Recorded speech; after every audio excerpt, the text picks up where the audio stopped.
बहुत बहुत धन्यवाद। और सबसे पहले भाई भंडारे जगदीश जी पांडोर को जोहार नमन करता हूं। आज भारत आदिवासी पार्टी के इस कार्यक्रम में पधारे सभी गणवीर और गणवीरांगनाओं को मैं हार्दिक जोहार अभिनंदन करता हूं। साथियों, आज इस भारत आदिवासी पार्टी के इस कार्यक्रम में आए तमाम कार्यकर्ताओं को खेरवाड़ा विधानसभा क्षेत्र से जो सिलेक्शन प्रणाली की तहत जो विनोद जी मसार को जो विधायक प्रत्याशी के रूप में घोषित किया है, तो आप लोगों को कंधे से कंधा मिलाकर उनका साथ देना होगा साथियों, क्योंकि एक अकेला आदमी कुछ नहीं कर सकता। अगर उसको विधानसभा भेजना है तो आप लोगों का भी फर्ज बनता है कि उसको कंधे से कंधा मिलाकर के आप साथ दो। इतने सालों से हम लोगों ने कमल कांग्रेस की गुलामी की साथियों। उन लोगों ने हमारे बीच में 82 उम्मीदवार दिल्ली से यहाँ हमारे बीच में लाके उतारे। उन लोगों को हम लोगों ने वोट किए। हम लोगों ने 70-75 सालों से वोट का महत्व नहीं समझा साथियों।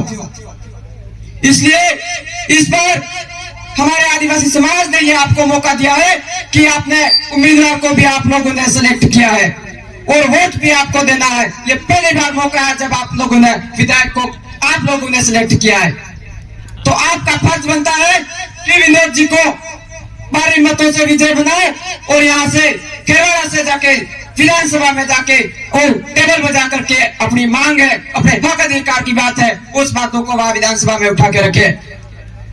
अगर बाप पार्टी से हमारे 17 विधानसभा सीटों पे हमारे उम्मीदवार उतरेंगे, अगर उनमें से हमारे बहुत अच्छी संख्या में हमारे विधायक जीत के जाएंगे, तो हम किसी भी सरकार हो, भले कांग्रेस बीजेपी कोई भी सरकार बने, हमें कोई मतलब नहीं, पर किसी भी सरकार को हम झुकने को मजबूर करेंगे साथियों। इस चीज लिए हमको अब काम करना होगा। हम में ताकत है कि किसी भी सरकार बने, सरकार को हम झुका सकते हैं, क्योंकि हमारे पास ये मत है। इस मत का महत्व समझना होगा हमको। और मैं ज्यादा बातें नहीं कहूंगा क्योंकि हमारे पास समय की भी कमी है, पर हमारे बीच में हमारे दादा भाई जगदीश जी नहीं रहे तो हमें दुख होता है। पर वो दादा हमें ऐसा बात सिखा के गए कि हमारे समाज के साथ कहीं शोषण हो, कहीं गलत हो, तो हम उनके बीच में जाकर खड़ा रहे। इसलिए हम आपके सामने आ जाए बोल रहे हैं। दादा ने लास्ट में बात बोल के गए थे, उसी तरह से मैं आपके सामने वो बात कहूंगा। जिस तरीके से बड़े जोश और तूफान के साथ, कड़कड़ाती बिजली के साथ बारिश आती है और बारिश आने के बाद नदी नालों में जितना गंदा कचरा होता है वो कचरा साफ हो जाता है, उसी तरीके से जोहार नाम का तूफान है और ये आदिवासी परिवार की विचारधारा का तूफान है। इसी के साथ कमल कांग्रेस के लोग साफ हो जाने वाले हैं साथियों। इसलिए इसी विचारधारा के साथ मिलकर के काम करोगे तो निश्चित तौर पर हमारे समाज को अच्छे मुकाम तक पहुंचा सकते हैं हम।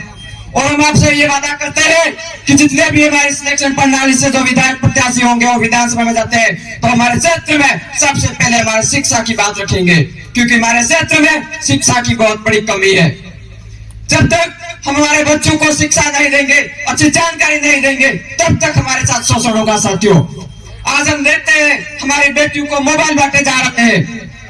आप लोग मोबाइल लेने जा रहे हो, पूरा दिन वहां बिगाड़ के आ रहे हो। क्या उस मोबाइल का प्रभाव 2 साल 3 साल बाद क्या प्रभाव पड़ेगा आपको पता है? हमारे बच्चों को 3-3 साल हो गए, छात्रवृत्ति नहीं मिली। छात्रवृत्ति तो नहीं दे रहे हो ना, फ्री में फोन बांट रहे हो साथियों। पर वो फोन फ्री में बांट रहे, उसका कितना पैसा कंपनी में दिया आप लोगों ने कभी नोटिस किया? उस चीज को देखो, क्योंकि फोन या फ्री में बांट रहे, पर वो पैसा उन लोगों ने कंपनी में दिया। और हमारे आने वाले सालों में हमारी बच्चियां पढ़ाई से वंचित होगी और फोनों पे बात करेगी और आज यहाँ से दिल्ली में जाए, इस राज्य से क्या दूसरे राज्य तक चले जाएगी, अपन को पता तक भी नहीं चलेगा। ये चाल है कमल कांग्रेस की, क्योंकि आज हम देखते हैं कौन से भी एग्जाम होगा, उस एग्जाम में हम देखते हैं आज हमारे क्षेत्र से लड़कियां बहुत अच्छी पढ़ाई करती है और आगे आ रही है, तो उन लड़कियों को रोकने का बहुत बड़ा षड्यंत्र है साथियों। इसलिए आप ऐसे आदमी का चयन करें जो आदमी हमारे बीच में खड़ा रहे, हमारे बीच में से जाके हमारे यहाँ की समस्या है उन समस्याओं को जाके विधानसभा में रखेगा, ऐसे आदमी का चयन करके उस आदमी को साथ देना है। वो आदमी कोई और नहीं, हमारे विनोद जी मसार है। इसलिए मैं ज्यादा बातें नहीं कहूंगा, हमको आप बोलने का मौका दिया और मान सम्मान दिया, इसलिए आपका बहुत बहुत धन्यवाद। जय जोहार, जय आदिवासी, जय भील प्रदेश। धन्यवाद दिनेश भाई। इस बीच में